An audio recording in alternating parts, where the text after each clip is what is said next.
And then we can take the unique contributions Jenny has to offer to specific needs that exist in the workplace. Turns out she can start by having a pretty good 1.5 year run on a job where she was making a specific contribution to keep a machine running that happened to fit a wonderful interest of hers, which was opening boxes, that her 9-year-old brother helped us with during discovery by noting that Jenny opened Christmas presents better than anybody in the family.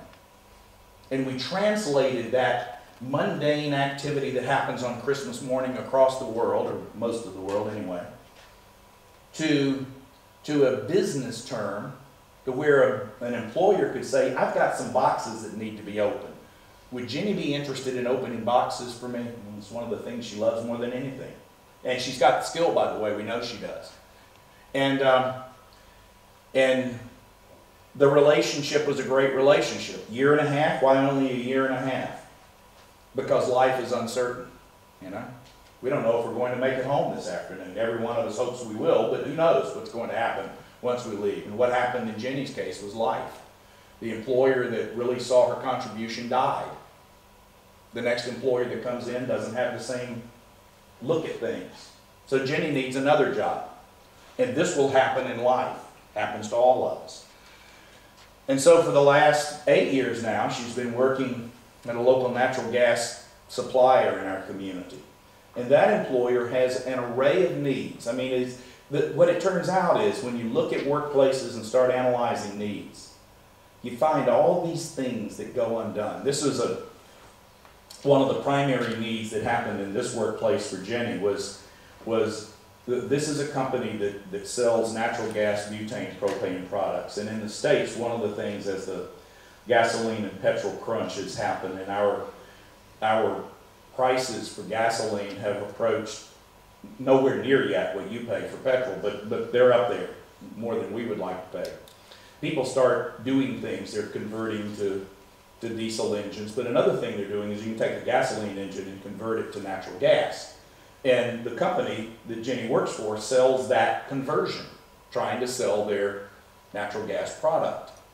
And in our country, when you do that, the government wants to be sure that health and safety concerns are taken care of, and they do that through a mailing process of all of the safety information is supposed to be mailed by what we refer to as certified mail, which says the postal person, the delivery person gets a signature from the recipient, say, I've got this information. That way the company will know that it has been delivered and it's up now to the purchaser to read the safety information and obviously to apply it. Well, this is a good company. How could it be that none of the certified letters of all the safety information got mailed? How could it possibly be? Because it's the real world. Because even in a well-run workplace, things go undone. And so Mr. Blossman, who owns the company, was thinking, gosh, if I could assure that every one of my certified letters gets out, I don't have the government coming in threatening to fine me for not getting them out. That's the business case. If you want to know the business case, it's not does the gas company have an opening that Jenny can fill. A, they didn't, and B, she couldn't. But they had a need, and she can meet the need. And if we look around the workplace and find other needs, we can start putting together a customized job description based on the blending of the employer's needs with Jenny's specific skills. It is strictly legal in the United States, and best we can tell, it's strictly legal here in Britain. Absolutely. So, is it typical? No, not in either country. But it's legal, and it works.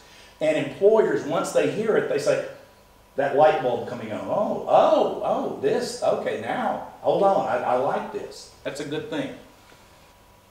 This is a definition that we're working under right now for what customized employment is. It means individualizing the employment relationship between employees and employers in ways that meet the needs of both. The interesting thing is where it starts. See, most employment, most traditional employment in both of our countries start out there in the labor market. We respond to labor market needs in traditional employment. Customized starts with the person. Customized starts with an individualized determination of the strengths, needs, and interests of the individual. Read here, discovery. And then, based on what we know about the person, we go out into the community and try to solve the equation. The effort of good customized employment is solving the equation so that once what we know about the individual is understood, job development becomes solving for what we know. The employers are the unknown.